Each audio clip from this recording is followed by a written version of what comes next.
அனைவரும் எதிர்பார்த்ததை போல இன்றைக்கு காலை 7:05 தனி விமானம் சென்னையிலிருந்து டெல்லி செல்வதற்கு விஜய் செல்வதற்கு அதற்கு உரிய நேரத்துக்கு விஜய் சென்று விட்டார் அப்படின்னு செய்தி. இந்த கருமத்தை முதலே செஞ்சிருந்தா 41 வீட்டுல இளவு விழுந்திருக்க தேவையில்லை. இளவு விழுந்தது நீ இப்போ துண்டக்கானன் துணியக்கானன் ஸ்பாட்டை விட்டு ஓடி இருக்க தேவையில்லை. ஊரே உன்னை துப்பி இருக்க தேவையில்லை. நீ வீடியோ போட்டிருக்க தேவையில்லை. இத்தனை வருடம் பழியை சுமந்திருக்க தேவையில்லை. இன்னைக்கு சிபிஐ விசாரணைக்கு போய் உட்கார்ந்து இருக்கவும் இந்த நேரத்துல இந்த பங்க்சுவாலிட்டி நீ அப்ப காட்டியிருக்கணும். ஊடகங்கள் என்ன பண்றாங்கன்னா, இது தமிழ்நாடு அரசுடைய சிறப்பு விசாரணை கமிஷனிடமே இருந்திருந்தால் திமுகவுடன் தொடர்ச்சியாக எதிரெதிராக அரசியல் செய்வதற்கும் அது பயன்பட்டிருக்கும். அது நேரடியாக திமுகவுக்குன்னு ஒரு குணம் இருக்குல்ல, சம்பவம் நடந்தோடனே எவன் தான் ஏன் தன்னுடைய தொண்டன் ஜாவரதை விரும்புவான் அப்படின்னு பெயில் அவுட் பண்ணாதே முதலமைச்சர். அவர் அந்த புகழேந்தி ஐயா பெருந்தன்மையிலிருந்து அவர் விலக போவது கிடையாது. இது ஈஸியா முடிஞ்சிருக்க வேண்டிய ஒன்றை நான் ஏட்டையா கூட தான் கோர்ட்டுக்கு போவேங்கிற கதையா சுப்ரீம் கோர்ட்ல போய் வாதாடி, சுப்ரீம் கோர்ட் தானே சிபிஐக்கு மாத்துச்சு இல்லையா, சிபிஐக்கு வேண்டி விரும்பி கேட்டது இவர்கள். இப்போ குத்துதே கொடைதே அப்படின்னா இதற்கு காரணம் யார்? விஜயை இந்த லாட்ரி நெட்டக்காலர் தவறாக வழி நடத்தி விட்டாரான்லாம் அவங்களுக்குள்ள பேசிட்டு இருக்காங்க. இன்னைக்கு ஆள் வெளியே வந்தா கருப்பு சட்டையை போட்டு போறாரு. இந்த கெத்து யாருக்கு வரும்? கட்சியா? இளவு வீட்டுக்கா போற? நீ இளவு ஏற்படுத்தின அது ஓகே, இளவு வீட்டுக்கா போற என்ன? எதுக்காக இவங்க இந்த டெம்ப்ளேட் எல்லாம் பண்றாங்க? இந்த கருப்பா கருநீளமாங்கிறதே ஒரு போய் இறங்கினாலும் தெரிஞ்சு போச்சு. இதெல்லாம் தாண்டி இந்த 10 நாட்கள்ல சிபிஐ சம்மன் அனுப்பியதிலிருந்து சென்சார் பிரச்சனையில் நெருக்கடி கொடுப்பது வரை இவரை தவிர மற்ற அத்தனை பேரும் பாஜகவுடைய நேரடி கூட்டணியில் இருக்கக்கூடியவர்கள் பேசுவதில்லை, இவர் பேசுவதில்லை. மற்றபடி எல்லாரும் நேரடியாகவோ பூடகமாகவோ பாஜகவுடைய இன்னொரு நிறுவனத்தை தன்னுடைய தேர்தல் ஆதாயங்களுக்காக பாஜக பயன்படுத்துகிறது. அதில் சென்சார் போர்டும் சேர்ந்து விட்ட கேவலத்தை எல்லாரும் கணிச்ச முதலமைச்சர் உட்பட பேசிட்டாங்க. ஆனா இவர் இதுவரைக்கும் பேசல. இன்றைக்கு சம்மன் அனுப்பி வர சொல்வதை பற்றி ஊரே பேசுகிறது. இதன் பின்னணியில் இருப்ப நோக்கம் என்ன, பாஜகவுடைய திட்டம் தான் என்னன்னு அவருக்கு அதுல எந்த புகாருமே இல்லை. ஏர்போர்ட்ல நிக்கிற ரசிகர்களுக்கும் ஜாலியா டாடா கட்டிட்டு தான் போறாப்ல, அங்க போய் இறங்கினாலும் டாடா கட்டிட்டு தான் போறாரு. அந்த ஆளுக்கு எந்த பிரச்சனையும் இருப்பதாகவே தெரியவில்லை. இதுக்கெல்லாம் வருத்தப்படுற மாதிரியும் தெரியல. ஆனா நெருக்கடி கொடுக்கிறதுனா நீ சொல்லு, அதை நாம எப்படி புரிஞ்சுக்கணும்னா அவர் கருப்பு சட்டையை பார்த்து நம்ம புரிஞ்சுக்கணுமா? இந்த வடிவேலுக்கு ஒரு படத்துல மூஞ்சி கழுவுறப்ப கொட்டுவாங்க இல்ல, எவன் கொட்டுறான்னு தெரியாம கதறுவாப்புல இல்ல, அது மாதிரி கண்டிஷன்ல இருக்காருன்னு சொல்ற மாதிரி இவங்க காட்டுறாங்க. ஆனா அவருக்கு தெரியும் யாரு கொட்டுறாங்க. அவருடைய தொண்டர்கள் இந்த டாபிக்கை பத்தி அவங்க பெருசா அலட்டிக்கல. சிபிஐ விசாரணை வளையத்துக்குள் விஜய் பாஜக என்ன நெருக்கடி கொடுக்கறதுங்கிறதெல்லாம் அவர்களுடைய டாபிக். பராசக்தியை நாங்கள் டிசாஸ்டர் ஆக்க போகிறோம், தியேட்டருக்கு போறதுன்னா எங்க பணத்தை தாண்டிட்டு போங்கடா அப்படின்னு குறுக்க படுக்காத குறையாக காசு கொடுத்து டிக்கெட் வாங்கிட்டு உள்ள போயிட்டு வெளியே ஐயோ படம் நல்லா இல்லைன்னு. டேய், நீ படம் நல்லா இல்லைங்கிறதும் படம் பார்க்காம சொன்னீங்கனாலாவது ஒரு பயன் இருக்கு. உள்ள போய் பார்த்துட்டு வந்துட்டீனாலே உன்னோட 120 ரூபா ப்ரொடியூசருக்கு போயிடும், அந்த படம் வெற்றிகரமா போயிடும். இந்த அறிவு கூட இல்லாம அவங்க இந்த விஷயத்துலதான் அவங்களுடைய ஏரியா, அவங்களுடைய சற்றும் சளைத்தவர்கள் இந்த லட்சுமி ராமச்சந்திரன் ஐஐடி வேற அதுல பெருமையா வேற போட்டிருக்காங்க ஹேண்டில். இவங்களுக்கு தற்குறிகளுக்கு என்ன பிரச்சனை? பெரியாரும் அம்பேத்கரையும் வீரமங்கை வேலுநாச்சியாரையும் சுதந்திர போராட்ட தியாகிகள்லாம் தங்களுடைய கொள்கை தலைவரை காட்டிட்டு இருக்கக்கூடிய இவர்களுக்கு தமிழ் மேல என்ன பிரச்சனை? நீ எடுத்துட்டு போன வண்டியை அண்ணாவும் எம்ஜிஆர் ஓட்டிட்டு தானே போன. நீங்க அவங்களுக்கு அதை பத்தி எல்லாம் எந்த கவலையும் இல்ல. தங்களுடைய கிளாஸுக்கு வந்தது இந்த படம் தான். இந்த படம் எந்த படமா இருந்தாலும் சரி, காமராஜர்னு ஒரு படம் வந்துச்சு இல்ல, அதை எடுத்து போட்டு இருந்தாலும் இவங்க இதை தான் பண்ணிருப்பாங்க. பெரியார்னு ஒரு படம் வந்துச்சுல, அதை எடுத்து கிளாஸ் கூட்டிருந்தாலும் இவங்க இதான். இவங்களுக்கு சோலோ ரிலீஸுக்கு தடையாக வந்து விட்டது, அதனால அதை கடிப்போங்கிற இடத்துக்கு இறங்கிட்டாங்க. தடை யாரும் கொடுத்தா? சர்டிபிகேட் வாங்கல, மறு ஆய்வுக்கு நீங்க கொடுத்தக்கூடிய கட்டை நான் ஏத்துக்க முடியாதுன்னு சொல்லி வெளிப்படையாவே சொல்றானுங்க. உண்மை என்னவாகவும் இருக்கட்டும், எங்களுடைய தற்குறிகளுக்கு சாதாரண ரசிகர்களுக்கு இதெல்லாம் திமுக பண்றதா தான் புரிஞ்சிருக்குது, இதை வச்சே நம்ம நல்லா அரசியல் பண்ணிடலாம்னு வெளிப்படையாவே அவனுங்களே பேசிக்கிறானுங்க. இது ஒரு பக்கம் கிடக்கட்டும். இன்றைக்கு போய் விஜய் அங்க டெல்லியில் இறங்கி இருக்கிறார் என்றால் அந்த வீடியோ கார்ல போறாங்கல்ல, அந்த வீடியோவை போட்டு என்ன மாதிரியான ஆரா கிரியேட் பண்றாங்க. அமெரிக்கன் பிரசிடென்ட்டுக்கு டெல்லிக்கு ரீச் ஆனா கூட இந்த மாஸ் இருக்காது அந்த கான்வாய். ஏய், விசாரணைக்கு போறான்டா. அமெரிக்கன் பிரசிடென்ட் சத்தமே இல்லாம இன்னொரு நாட்டு பிரசிடென்ட் தூக்கிட்டு வந்து வச்சுட்டு அந்த நாட்டினுடைய செயல் ஜனாதிபதி நான் தான் அப்படின்னு போட்டுக்கிட்டு இல்ல. இதெல்லாம் டிரான்ஸ்லேட் பண்ணி ட்ரம்புக்கு காட்டினா இல்ல, இவங்க இது வரைக்கும் வடை எத்தனையோ வடைகளை சுட்டிருக்கிறார்கள். ஆனால் உளுந்த வடையில் டோனட் சுட முடியும் அப்படிங்கிற அளவுக்கு இன்னைக்கு முன்னேறி இருக்காங்கிறதுக்கு இது ஒரு உதாரணம். அங்க போனா அங்க ஒரு 10 தற்குடிக கூடி சிபிஐ ஹெட் குவார்டர்ஸ் வாசல்ல உட்கார்ந்துட்டு கொடியை காட்டிட்டு இருக்கானுங்க, குவிந்திருக்கும் தொண்டர்கள் அப்படின்னு. ஜெயலலிதா பரப்பநகர நீதிமன்ற வளாகத்துக்கு போகுது, கொள்ளையடிச்ச கேஸ்ல விசாரணைக்கு போகுது அப்படின்னாலே அங்கு வந்து குமிஞ்சிருவாங்க. எடப்பாடி பழனிசாமி யாருன்னு தெரியாம அங்க இருக்கக்கூடிய காவலுக்கு இருந்தவங்க எல்லாம் லத்தியில் அடிச்ச போட்டோவே இருக்கு. ஆமா, அப்படியான கூட்டத்தை எல்லாம் அதிமுக கூட்டும். இவங்க என்னமோ கேரியரின் உச்சம்ங்கிறாங்க. டெல்லியில 12 பேர் தான் நின்றுட்டு இருக்கானுங்க, அதுல சிறுவர்களும் அடக்கம் அப்படின்னு வேற நிருபர்கள் வந்து குசும்பா செய்தி போடுறாங்க. 100 கேள்விகள் தயார் நிலையில் இருக்கின்றன. புத்தக வடிவில் கேள்வி பதில் நீட் எக்ஸாம் மாதிரி ஒண்ணு பண்ணியிருக்காங்க. இவருக்கு அதை படிச்சு புரிஞ்சுக்க தெரியலனா ஒரு ஸ்டெனோகிராஃபரும் கொடுத்திருக்காங்க, அதை வைத்து அவர் பயன்படுத்தி புரிந்து கொள்ளலாம் அப்படின்னு. உள்ளுக்குள்ள என்ன நடக்குதுன்னு இங்க ரன்னிங் கமெண்ட்ரி ஓடிட்டு இருக்கு. இந்த நியூஸ் 24/7 வந்து சைவ உணவு பேக்கில் போகிறது. அதை எப்படா மோந்து பார்த்தே கண்டுபிடிச்சிட்டீங்களா? ஆக மொத்தம் 5 மணி நேரத்துக்கு மேல் விசாரணை. சிபிஐ அலுவலகத்தில் பரிபூர்ண ஒத்துழைப்பை விஜய் வழங்கி வருகிறார் அப்படிங்கிறாங்க. பாஜக ஆளக்கூடிய டெல்லியில பீப் சாப்பிட்டாருன்னு சொல்லி போட முடியாதுல நியூஸ், அதனால சைவ உணவு தான் போட முடியும். இங்க மூத்த ஊடகவியலாளர்கள் நேத்துல இருந்து அட்வைஸ் மேல அட்வைஸ். விஜய்க்கு நான் என்னங்க ஒரு ஹார்ஸா இருக்க வேணாமா, ஒரு துடிப்பா இருக்க வேணாமா, இத போய் இப்படி லூஸ்ல விடுறாரு அப்படின்னு. கூட்டத்தை கூட்டி மாஸ்க் காட்டி இருக்க வேணாமா? இதுக்கு கூட பிரைவேட் ஜெட்ல போகணுமா? பேசஞ்சர் விமானத்துல போயிருந்தீங்கன்னா எல்லாரும் உங்களை வீடியோ எடுத்திருப்பாங்க, அது ஒரு நியூஸா மாதிரி இருக்கும். எடுத்தவன் வீடியோ ஓபன் பண்ண முடியாது, அதுல பிரச்சனை. இவங்களுக்கு எங்க தெரியுது அவருடைய பிரச்சனை? அவர் கிரௌட் அண்டுனாலே அவருக்கு பிடிக்காது. அதுல பல காரணங்கள் இருக்குங்கிறது இவங்களுக்கு புரியுமா? இவங்க என்ன சொல்றாங்கன்னா, ஒரு பேசஞ்சர் பிளைட்ல ஏறி 500, 300, 400 பேரோட போயிருந்தா அவங்க எல்லாம் போட்டோ எடுத்து வீடியோ எடுத்து ஒரு பரபரப்பா இருக்கும். ஏர்போர்ட்ல அங்க இறங்கும் போது வீடியோ எடுத்து போட்டிருப்பாங்க, அப்படியே கூட்டம் கூடி இருக்கும். வழக்கம் போல லேட்டா போயிருக்கலாம், இடையில 4 பேர் போட்டுட்டு போயிருக்கலாம். இது மாதிரி பல லாபங்கள் கிடைச்சிருக்கும். எல்லா சான்ஸையும் வந்து விஜய் வேஸ்ட் பண்ணிட்டு இருக்காரு. அங்கேயாவது கூட்டத்தை கூட்டி இருக்கணும். எங்க சிபிஐ அலுவலகத்து வாசல்ல. மத்த கட்சிகள்லாம் கூட்டம் கூட்டினா வாழ்க ஒழிக கோஷத்தோட நிறுத்திடுவானுங்க. இந்த தற்கூரி அங்க போய் நின்னுச்சுன்னா அங்க என்னென்ன செய்யும், அதற்கு பிறகு அதுக்கெல்லாம் புனைய வந்து விஜய் தலையில தான் எழுதுவாங்கிறதா. கிஸ் உள்ளவா நான் தரேன்னு சிபிஐ கரை கூப்பிடுவான். கரூரில் நிகழ்ச்சியை ஏற்பாடு செய்தது யார்? உங்களுக்கு அனைத்து தகவல்களும் தெரிவிக்கப்பட்டதா? நிகழ்ச்சிக்கு செல்ல பல மணி நேர தாமதம் ஏன்? கூட்டம் அதிகரித்த போது கூட்டத்தை கட்டுப்படுத்த நீங்கள் முயற்சித்தீர்களா? கூட்ட நெரிசல் பற்றி எப்போது அறிந்தீர்கள்? இது குறித்து நிர்வாகிகள் முன்கூட்டியே உங்களுக்கு தெரிவிக்கவில்லையா? பாதுகாப்பான நுழைவு, தண்ணீர், வெளியேறும் வரி போன்றவை வந்து ஏற்பாடு செய்யப்பட்டதா? இந்த மாதிரி இந்த 6 மாசத்துல எல்லாத்துக்கும் தெரியாதுன்னு எழுத போறாப்புல. உண்மையாலுமே அந்த அளவுக்கு தெரியாது. இதையெல்லாம் வந்து 5 மணி நேரத்துக்கு மேலாக கேட்டிருக்கிறார்கள் அப்படிங்கிறது தகவல். இது நாளைக்கும் தொடருங்கிறாங்க. அப்படியா? ஆமா, 2 நாளுக்கு தான் ரூம் போட்டிருக்கு. அந்த ஹோட்டலுக்கு தனியா பாதுகாப்பு கேட்டிருக்காரு. இங்க எந்த குரங்கும் தாவி ஏறிடாம பாத்துக்க வேண்டியது என்னவா, பொத்துனாப்புல ரிட்டர்ன் தமிழ்நாட்டுக்கு அனுப்ப வேண்டியது உங்களுடைய பொறுப்புன்னு சொல்லிட்டு தான் வந்திருக்காப்புல. ராகுல் காந்தி நாளைக்கு இங்க வந்துடுறாரு. கூடலூர்ல ஒரு காங்கிரஸ் நிகழ்ச்சி. ஒருவேளை இங்க இருந்திருந்தா ரகசிய சந்திப்பு அப்படி இப்படின்னு 4-5 வடைகளை சுட்டு போட்டிருப்பாங்க. இப்ப அதுக்கும் வழி இல்லாம இன்றைக்கு டேவிட்சன் தேவாசீர்வாதம் காவல் அதிகாரி, அவரும் வந்து இந்த வழக்கு இருந்தவர். ஆமா, அவர் வந்து சிபிஐயோட இன்றைக்கு விளக்கம் அளித்துக் கொண்டிருக்கிறார். அதுவும் இன்னைக்கே நடந்திருக்கிறது.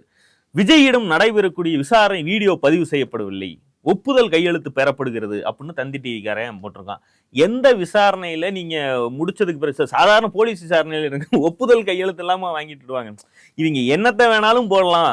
இன்றைக்கு விஜயை பிடிச்சி குத்த வச்சு உட்கார வச்சிருக்காங்க. இன்னைக்கு நம்ம எதை போட்டாலும் நியூஸ்ன்னு சைவ உணவு போகுதுன்னு ஆரம்பிச்சு கையெழுத்து வாங்கிட்டாங்க, வீடியோ எடுக்கலைங்கிற அளவுக்கு இவனுங்க வந்து அடிச்சு விட்டுட்டு இருக்கானுங்க. இதுல முக்கியமா பார்க்க வேண்டியது என்னன்னா, அரவிந்த் குணசேகரன் ஒரு ட்வீட் ஒன்று போட்டார். அதாவது சிபிஐயுடைய ஊழல் தடுப்பு தலைமையகம், anti corruption head quarters 2 Karur நெரிசல் வழக்கை விசாரித்து வருகிறது. உச்சநீதிமன்றத்துடைய உத்தரவின் பேரில் இந்த ஆன்டி கரப்ஷன் ஹெட் குவார்டர்ஸ் முதல் தகவல் அறிக்கையை ரீரெஜிஸ்டர் செய்திருக்கிறது. இது வந்து செய்திகள்ல அவ்வளவாக வரவில்லை. முதலில் இருந்த எஃப்ஐஆர் என்ன இப்ப ரீரெஜிஸ்டர் பண்ணி இருக்கிறது என்னங்கிற விவரங்கள் வந்து நமக்கு தெரியல. சிபிஐ மேனுவலின் படி இந்த ஊழல் தடுப்பு தலைமையகம் அகில இந்திய அளவுல அதிகார வரம்பை கொண்டிருக்கிறது.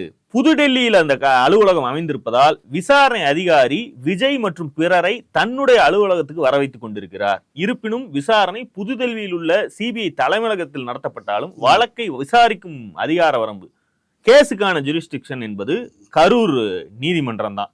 ஆனாலும் இவர்கள் விசாரிக்கக்கூடிய இடமாக, அலுவலரை வந்து இவங்க எல்லாம் பார்க்கக்கூடிய இடமாக டெல்லியவே வைத்திருக்கிறார்கள். இவர்கள் எல்லாம் பணக்காரர்கள், இவர்கள் பல லட்சங்களை செலவு செய்து தனி விமானம் வைத்து வந்து செல்ல முடியுங்கிறது ஒரு பக்கம். 41 பேர் இறந்தாங்க, அவங்க அந்த குடும்பத்தார விசாரணை பண்ணணும்னா அவங்களையும் டெல்லிக்கு கூட்டிட்டு வர போறாங்களா, அல்லது அவர்கள் அங்கு வரக்கூடாதுங்கிறது தான் இதனுடைய திட்டமாங்கிறது நமக்கு தெரியல. இது என்ன விதமான, இப்ப ராஜீவ்காந்தி கொலை வழக்கு இந்தியாவையே உலகத்தையே உலுக்கிய ஒரு கொலை வழக்கு. பக்கத்திலே மல்லிகை இல்லம்னு ஒண்ணு போட்டாங்க. கிரீன்வே சாலையில இருக்கக்கூடிய மல்லிகை இல்லத்துலதான் சிறப்பு. ஏன்னா அந்த படுகொலை நடந்த உடனேயே சிபிஐக்கு வழக்கை வந்து ஒப்படைத்து விடுகிறார்கள். சிபிஐ சிறப்பு புலனாய்வு குழுவை அமைத்து அது இயங்கும் இடமாக அறிவித்தது மல்லிகை இல்லம்.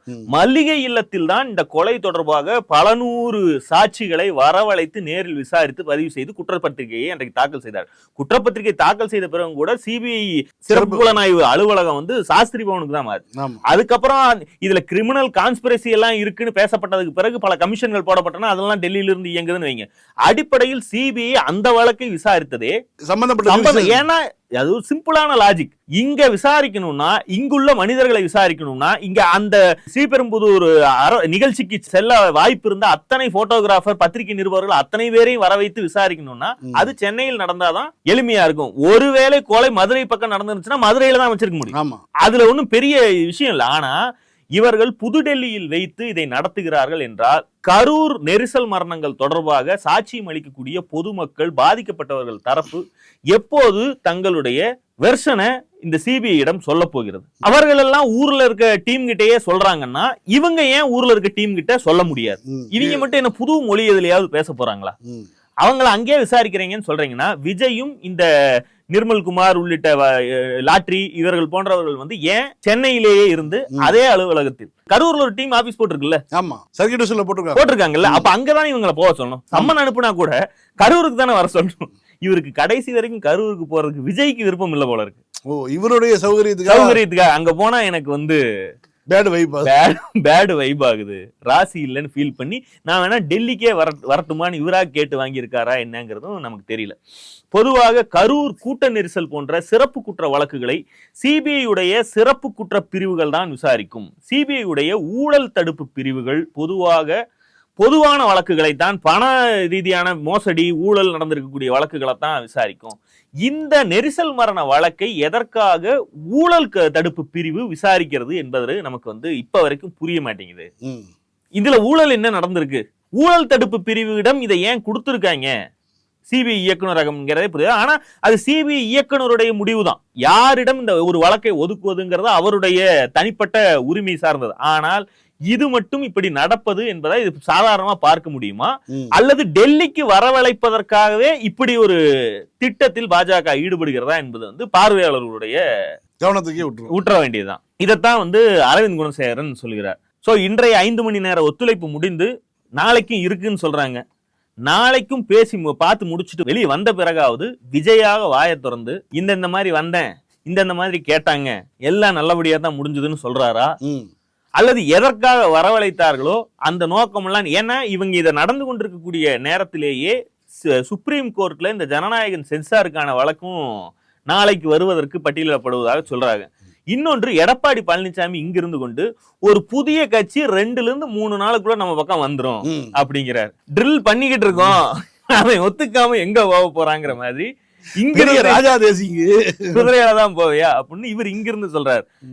இங்க அவங்க பேசிட்டு இருக்கிறது புதிய தமிழகத்திலிருந்து தேமுதிக இருந்து பல பேர்கிட்ட பேசிட்டு இருந்தாலும், இங்க ஒரு ஆளை உட்கார வச்சு சிபிஐ ரைடு அடித்து கொண்டிருக்கும் போது இவர் இங்க இருந்துட்டு புது கட்சி ஒரு 2 அல்லது 3 நாள்ல வந்துரும் அப்படின்னா தோராயமா சொல்றாருன்னா இப்ப யாரைன்னு திரும்பி பார்ப்பது?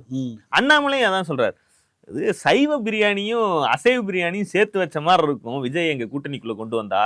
இருந்தாலும் அது என்னன்னு கேப்டனும் கோச்சும்,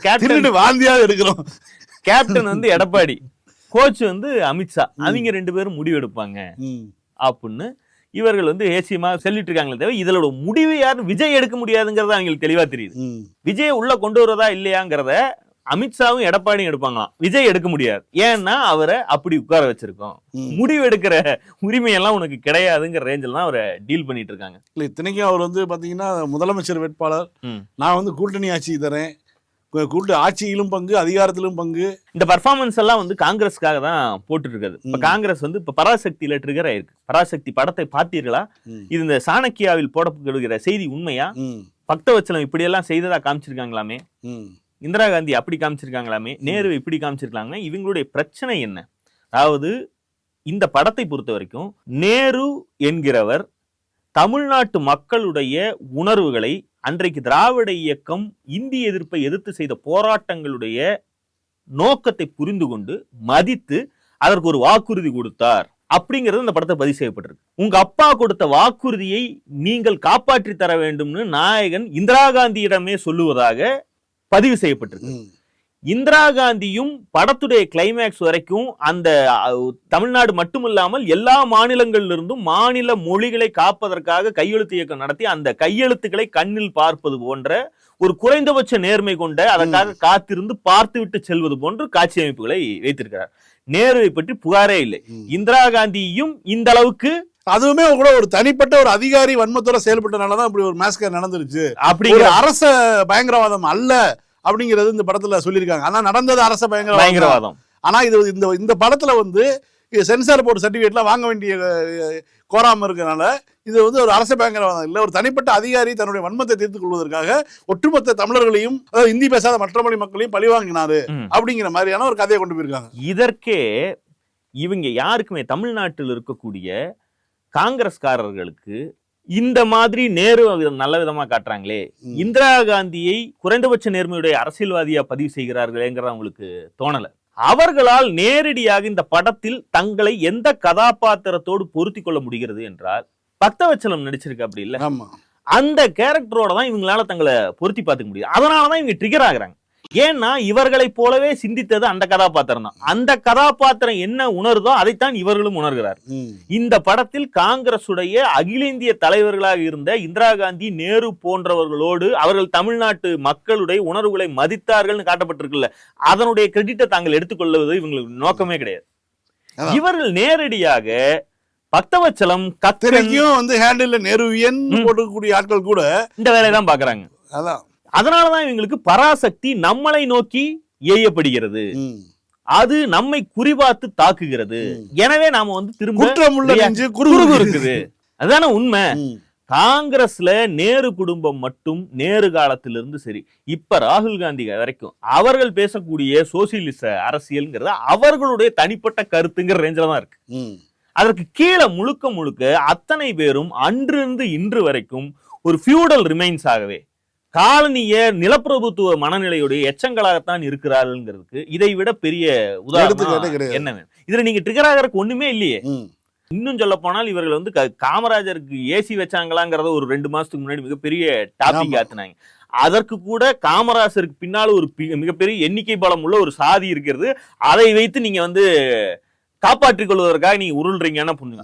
பக்தவச்சலத்தை காப்பாற்றுவதில் என்ன இருக்கு? பக்தவச்சலத்தை ஒரு ஐக்கானா நீங்களாவது கடைசியா எப்ப ஏதாவது போஸ்டர்ல பக்தவச்சலம் போட்டோ நீங்க பாத்திருக்கீங்களா? காங்கிரஸ் கட்சியிலே அந்த பேரு ஞாபகம் இருக்கா? ஆனால் அவரை குற்றவாளியாக அவர் காலத்து ஆட்சியுடைய ஒரு பிரச்சனையை ஒரு திரைப்படத்தில் சுட்டி காட்டினால் இது இவங்களுக்கு குறுகுறுன்னு இருக்குன்னா அது பக்தவச்சலத்தை பாதுகாப்பதல்ல, தங்களை பாதுகாத்து. இன்னைக்கும் இவங்க அந்த மைண்ட் செட்ல தான் இருக்காங்க. அதிகாரம் இல்லை என்பதால் அவர்களால் எதுவும் செய்ய முடியவில்லை. அதிகாரம் கிடைத்தா இன்றைக்கும் அப்படித்தான் பண்ணுவேங்கிறதா இவங்க செய்ய. எப்படி வந்து தர்மேந்திர பிரதான் வந்து இந்தியை ஏற்றுக்கொண்டால் காசு தருவேன்னு பேசுறாரோ அதே டோன் தான் இவங்க இன்னமும் இருக்கு. காங்கிரஸ் பேரு கொண்டு அந்த கட்சியில பொறுப்புல இருந்தாலும், தலைமை வந்து நேர்மையாக இருந்தாலும், தலைமை திமுகவோட உறவாக இருந்தாலும், இவங்களுக்குள்ளே இருக்கிறது என்னன்னா ஒரு பாஜகவுடைய குணமா தான் இவங்க வந்து நடந்துக்கிறாங்க. நேற்றைக்கு வந்து ஊரக வளர்ச்சித்துறை அமைச்சர் ஆட்சியில் பங்கு என்கிற வாதத்தை பற்றி நிருபர்கள் கேட்க அவர் ஒரு பதில் சொல்றார். திமுக கட்சிக்கு அது வழக்கமே கிடையாது, இங்கு கூட்டணி ஆட்சியில் மைனாரிட்டியா இருந்தப்பே கொடுத்தது இல்ல அப்படின்னு சொல்றார். இன்றைக்கு அதுக்கு செல்வ பெருந்தகையெல்லாம் ரியாக்ட் பண்றார். பல பேர் மீண்டும் மாணிக்கம் தகவூர் போன்றவர்கள் திரும்ப திரும்ப பேசுவது என்பது ஆட்சியில் பங்கு. எனக்கு ஒரு விஷயம் இவர்கள் யாருக்குமே புரிவதில்லை, அல்லது ஊடகங்களும் அதை ஐயந்தெறி வர விளக்குவதில்லை. ஏன்னா ஆட்சியில் பங்கு என்பது அடிப்படையில் என்ன? உனக்கு அமைச்சரவையில இடம் கொடுப்பது. நீ திமுகவுக்கு வரப்போறது, நீ உன் கட்சியிலே இருப்ப, கூட்டணியில் இருக்கக்கூடிய காரணத்துக்காக உனக்கு அமைச்சரவையில் இடம் கொடுப்பது. இப்போ தமிழ்நாட்டில் திமுகவுடைய அரசியல் கொள்கைகளில், சித்தாந்தங்களில் எல்லா புள்ளிகளிலும் இணையக்கூடிய, ஒத்து போகக்கூடிய கூட்டணி கட்சின்னு ஒண்ணு இருக்கா? எதுவுமே கிடையாது. அப்படி இருந்தா அவர்கள் திமுகவுடைய இணைஞ்சிடலாம். ஏதாவது ஒரு புள்ளியில் எல்லா கூட்டணி கட்சியோடும் ஏதாவது ஒரு இடத்துல, அதுவும் அடிப்படை கொள்கையிலேயே திமுக முரண்படக்கூடிய புள்ளிகளும் உண்டு. இப்ப நீங்க காங்கிரஸையே எடுத்துக்கொள்வோம். இடபிள்யூஎஸ்ஐ நடைமுறைப்படுத்த மாட்டோம் என்பது திமுகவுடைய கொள்கை. அதை செய்ய முடியாது. இந்த இயக்கம் ஆரம்பித்ததே அதை எதிர்த்து.